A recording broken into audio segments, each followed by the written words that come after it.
Hello, I'm Esther Githu. Welcome to Africa 54. Here's what's coming up. Fire rages through the dormitory of a central Kenyan boarding school, killing at least 17 boys and severely burning many others. U.S. Democratic presidential candidate Kamala Harris calls for stricter gun regulations after a 14-year-old high school student kills 2 teachers and 2 classmates. But Republican candidate Donald Trump is pledging to roll back gun restrictions. And the famous MR3 highway in the kingdom of Eswatini breaks a road accident record. All this and much more coming up on today's Africa 54.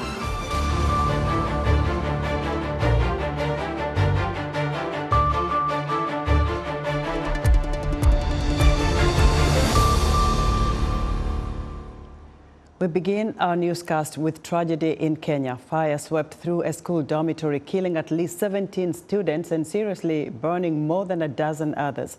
Police say the cause of the fire at the Hillside Endarasha Academy is under investigation. Engulfed with grief, parents who had been unable to track their children among survivors anxiously waited for news at the school. School fires are common in Kenya boarding schools, where many students stay because parents believe it gives them more time to study without long commutes. A recent Education Ministry report says the fires are often due to arson fueled by drug abuse and overcrowding. Kenya's Education Cabinet Secretary Kithure Kindiki spoke about the tragedy. We have lost children in a fire that burnt one dormitory that had our children. Many children managed to jump out and get to safety, but we do not know how many were successful. The information we have is that there are others who are within the community and with well-wishers who received the children. The government is urging anyone who took any of these children to bring them here in the hands of the government officers who are here, so that they can get medical help and counseling, so that they do not get mental health problems. 9 students were killed in September 2017 in a fire at a school in Nairobi that the government attributed to arson. Women in Uganda on Friday are reacting to the vicious killing of Ugandan Olympic marathoner runner Rebecca Cheptegei by a man her father says is her ex-boyfriend. She is the 3rd prominent sportswoman to be killed in the country since October 2021. That's a terrible incident to happen to any woman outside there, because I mean, these are the mothers. At the end of the day, they are the ones who basically remain with their children in most times. So it is really a hurtful situation. It was hard for a fellow lady. I feel so bad. I can't feel okay. I feel so bad. But what I know is there are many issues that lead the man to beat what? The lady. Parents are role models to their kids, their children. So if you go out from a family where you see your father beating your mother, that it will leave a picture and a mark in your head, in your mind, to the extent that when you grow up, you think that's the way to do it. That's the way to go, that's the way to live. And you may end up also beating your wife. A report by UN Women and the UN Office on Drugs and Crime says that in 2022, African countries collectively recorded the largest number of killings of women, both in absolute terms and relative to the size of the continent's female population. Wednesday's school shooting in the U.S. state of Georgia is a stark reminder that firearms kill more Americans per capita than in any other large high-income country, according to health experts. Vice President Kamala Harris says she wants stricter gun regulation, but her opponent in the presidential race, former President Donald Trump, pledges to roll back gun restrictions. VOA's Veronica Balderas Iglesias explains. A shooting at the Appalachian High School in Winder, Georgia on Wednesday left several people killed and others injured. Vice President and Democratic presidential nominee Kamala Harris reflected on the incident during a campaign stop in New Hampshire. We have to end this epidemic of gun violence in our country once and for all. You know, it doesn't have to be this way. The topic of gun violence in the United States featured prominently in this year's Democratic National Convention. Harris laid out her priorities on the issue early on in her campaign. When we win in November, we are finally going to pass universal background checks, red flag laws, and an assault weapons ban. Harris says she seeks reasonable gun safety measures and is, quote, not trying to take everybody's guns away. The president of the Brady Center to Prevent Gun Violence, Chris Brown, trusts Harris will deliver. Candidate Harris and Vice President Harris have been very, very clear that gun violence, the #1 killer of American kids, is a problem that needs a multi-level approach to solve it. We need better policy. Former President Donald Trump reacted to the Georgia shooting with a post on his Truth social media platform. He expressed his support for the victims and called the shooter a, quote, sick and deranged monster. Conservatives often advocate for gun rights, but this year's Republican National Convention didn't prioritize the narrative. The event took place in July, just 2 days after Trump, their presidential nominee, was targeted in an assassination attempt. The experience did not change his stance on Americans' access to guns. If you take away guns, can't do it, because people need the guns for protection. Trump stood with gun owners when he was president and has promised to roll back restrictions enacted by the Biden administration. Pro-gun rights groups say if gun owners turn out to vote in November, they could tilt the scale to their favor in battleground states. To take back the White House so we have an executive branch of government that isn't infringing on gun rights.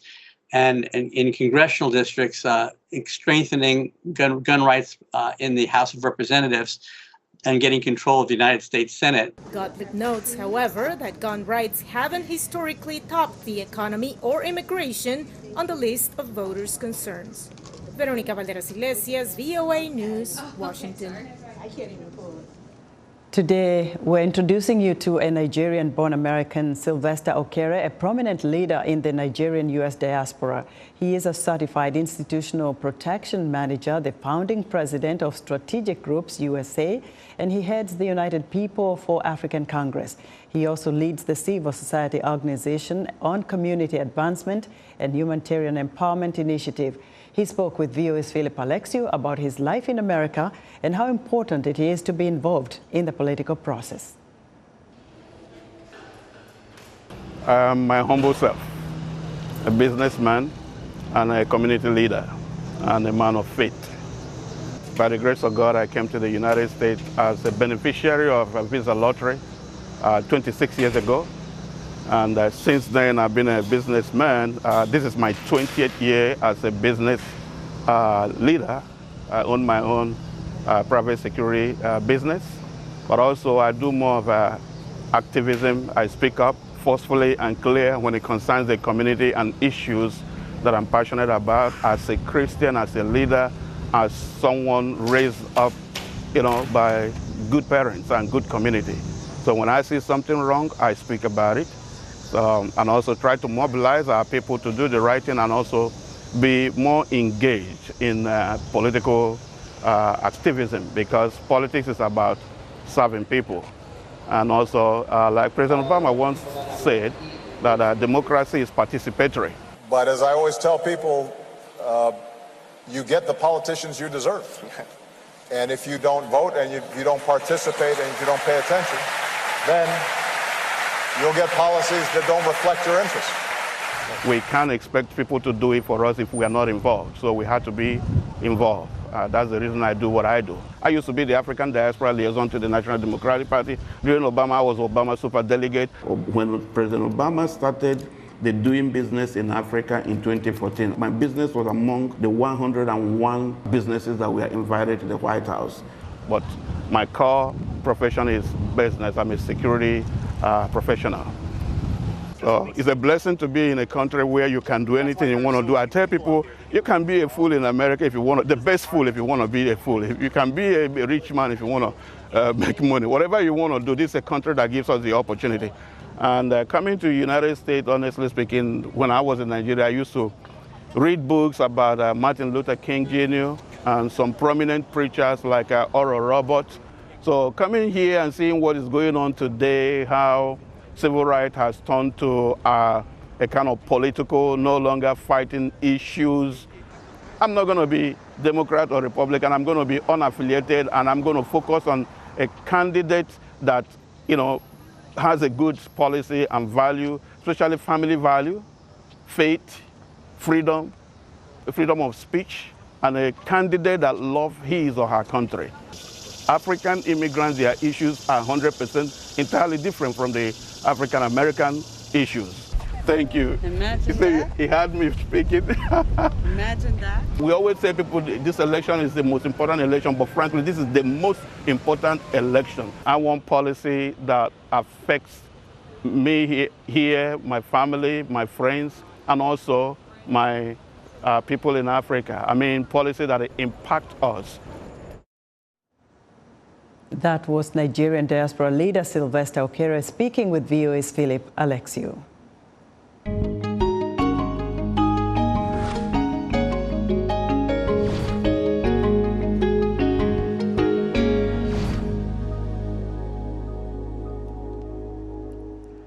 Eswatini's MR3 highway is a road that many drivers use every day. It is a vital artery that connects communities, and yet for some, it has become a place of tragedy. Accidents on the MR3 have claimed countless lives and left many more with debilitating injuries. A 2021 World Health Organization report reveals that Eswatini recorded over 7,200 traffic accidents, resulting in nearly 230 fatalities.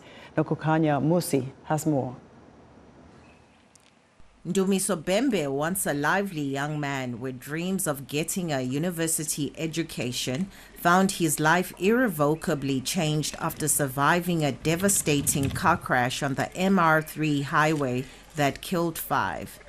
Like the wreckage of that ill-fated minivan, this 29-year-old man's life was turned upside down. He sustained serious spine injuries that left him confined to a wheelchair. Today, 12 years after that tragic accident, he still struggles to accept his new reality. This life is so challenging.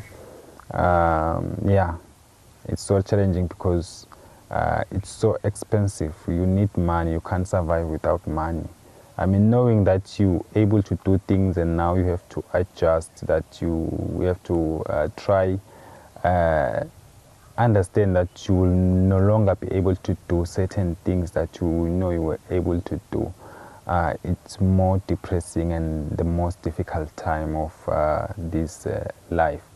You can be depressed and you might lose everything, because depression is another psychological damage that can lead to suicidal thoughts.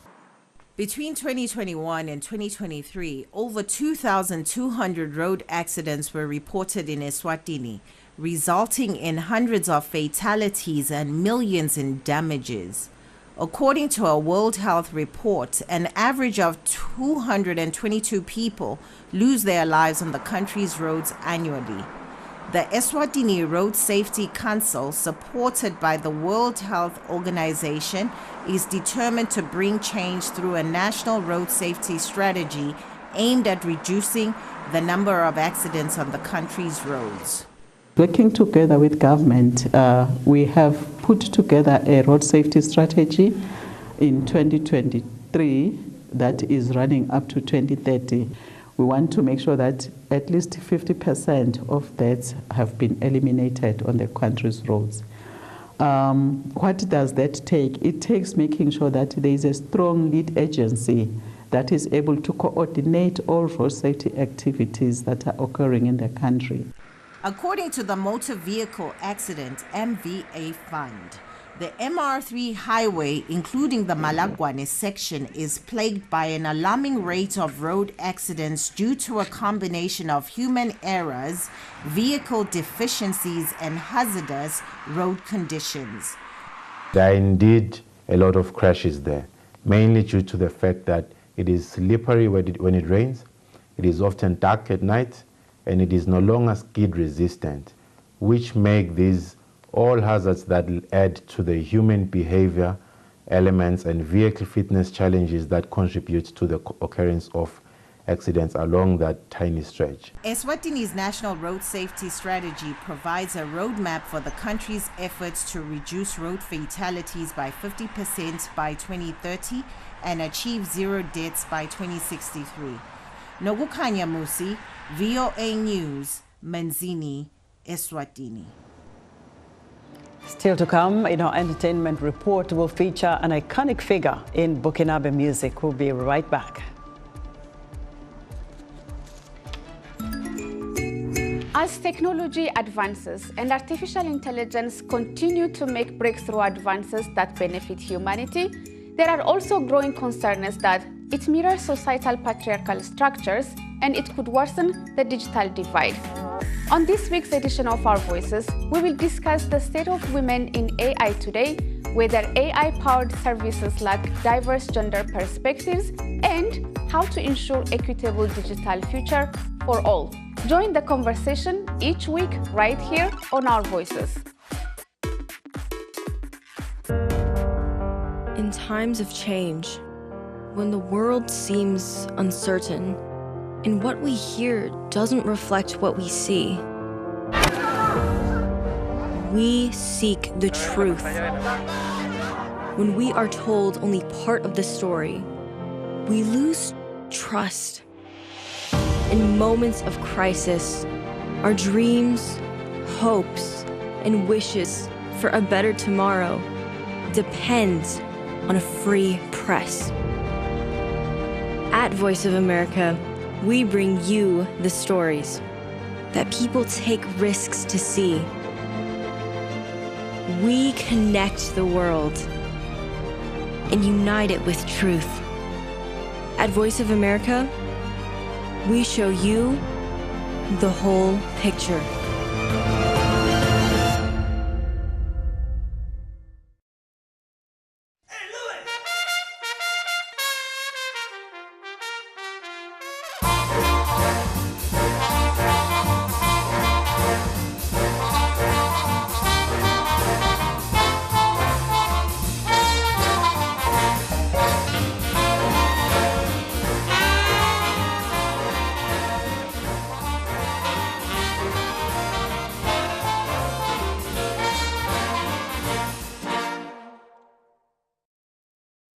You're watching VOA's Red Carpet. My name is Jackson Vunganyi. Thank you so much for joining us each week right here on Red Carpet. We bring you the latest in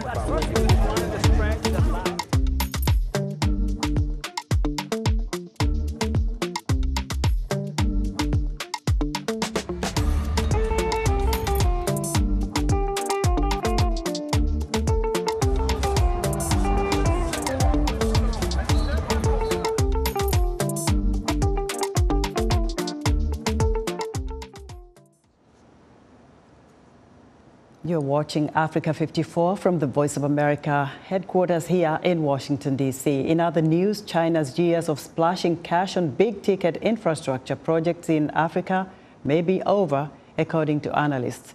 Beijing is now seeking to shield itself from risky, indebted partners on the continent as it grapples with a slowing economy at home. Experts say China is now opting for smaller loans to fund more modest development projects. And United Nations-backed human rights investigators are urging the creation of an independent and impartial force to protect civilians in Sudan's war. The fact-finding mission is blaming both sides for war crimes, including murder, mutilation, and torture, and warning that countries that arm and finance them could be complicit. In New York, aspiring fashion designers often attend colleges like the Fashion Institute of Technology or Parsons School of Design. But for those without the means or access to higher education, a Harlem-based fashion incubator, a company that helps new fashion designers grow and learn the business, is providing alternative paths to the industry. VOA's Tina Trin shows us two emerging talents. There's something so beautiful about making something that is an art that people wear every single day. For Trey Malone Buchanan, the art is fashion. He's a design apprentice at So Harlem, an incubator for emerging fashion designers and entrepreneurs in New York's historically Black neighborhood of Harlem. I love to create clothing that you have on, but it can be shaped or shifted or even a different pattern, a different fabric to something that can make it even more cooler than what it already is. But in the city's ultra-competitive fashion industry, Buchanan has no illusions about the challenges of breaking into the field. A 2021 report by the Council of Fashion Designers of America and clothing company PVH Corp surveyed over 1,000 employees across 41 fashion companies and found that 2 in 3 Black employees experienced microaggressions and were often the only minority in the room. It's a very closed group. Sometimes you really gotta just slide into the back door. Sometimes you gotta wiggle your way in. It's why spaces like So Harlem are critical for creating pathways for young talent like Buchanan and fellow apprentice Noah Joseph. I might not be what I'm doing if it weren't for So Harlem, like at all. Joseph couldn't afford traditional fashion design school.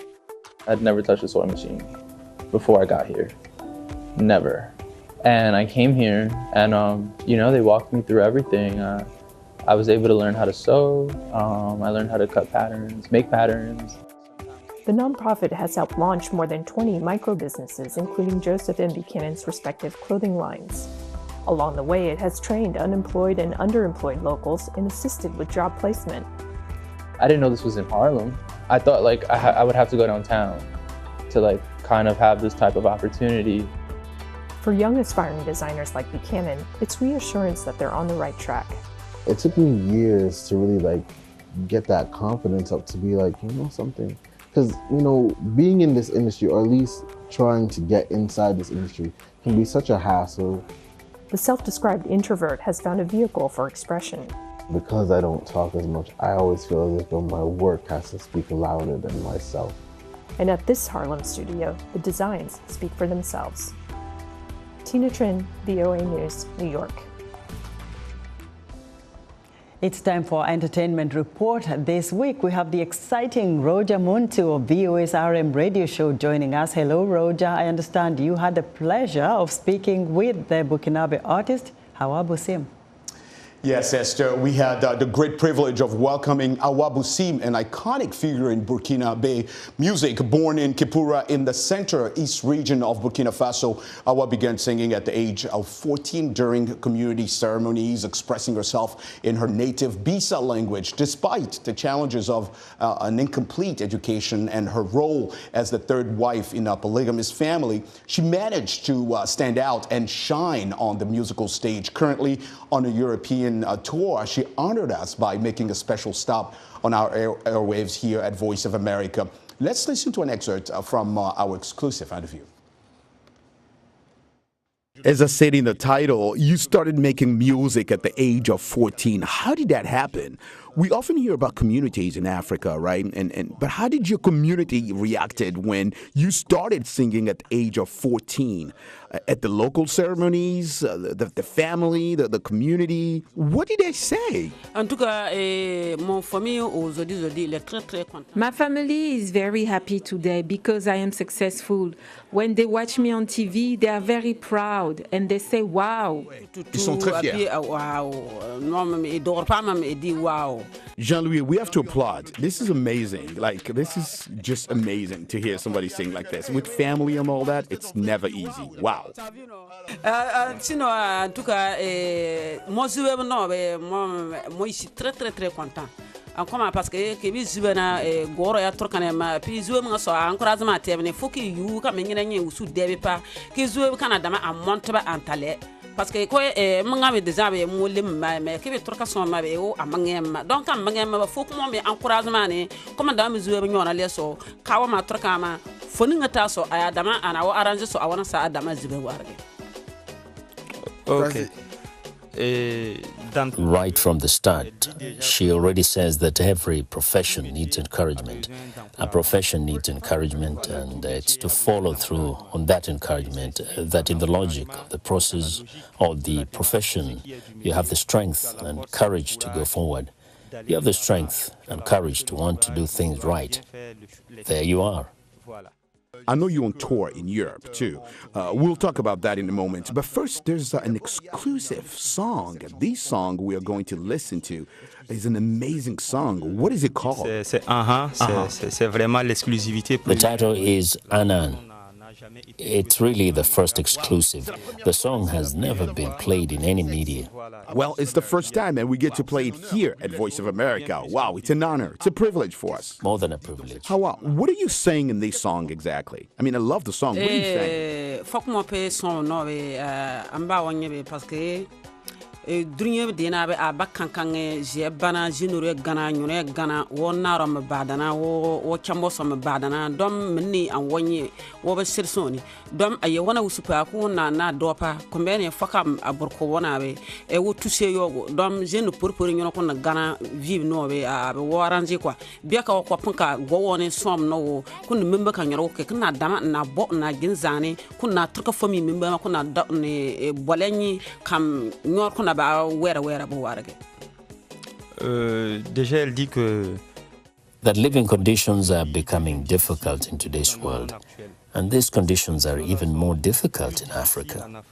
So much so that it's necessary for parents to advise their children to adopt human behavior, to be human in our actions, in our way of thinking, in our way of doing, and to respect our elders.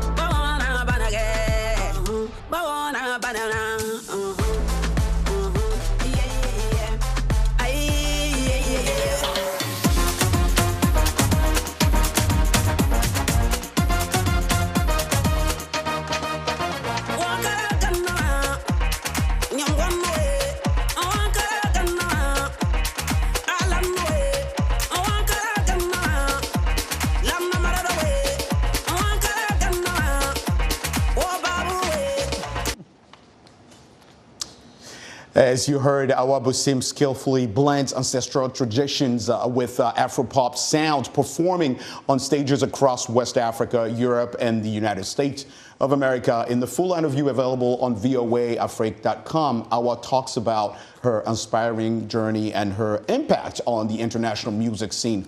That's all for this week, Esther. Back to you. Hey, Roger, before you go anywhere, tell me what's coming up again. What are you planning for next week on your RM show? Well, next week we're having some fashion, some African fashion designer who are actually going to be in the show. Maybe we'll be back at Africa 54 to tell you more about them, right? And you're going to give us the real translation in English. I was a little lost anyway. Roger, thank you so much. Be sure to catch Roger Muntu on his RM radio show. That's our show for today. Be sure to watch Africa 54 on our website at voaafrica.com. From all of us here in Washington, have a great weekend.